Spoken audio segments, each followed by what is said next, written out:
Nous sommes à Kafar Amra, à la sortie d'Alep. Les secouristes viennent d'évacuer un enfant blessé lorsque soudain, un nouveau bombardement touche la ville.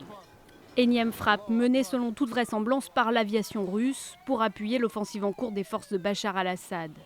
Pour reprendre le contrôle de la deuxième ville syrienne, Alep, plutôt que de se lancer dans une longue offensive rue après rue contre les insurgés, le régime semble avoir adopté une autre tactique bien rodée, l'encerclement.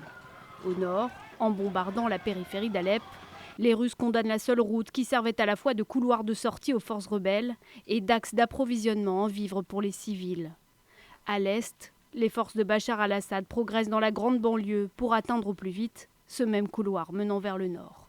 La ville serait sur le point d'être complètement encerclée et c'est cette perspective d'un nouveau siège qui précipite depuis plusieurs jours des dizaines de milliers d'habitants d'Alep sur les routes. Si cette bataille est aussi symbolique et stratégique, c'est parce que sa reprise par le régime d'al-Assad redessinerait considérablement le paysage du conflit.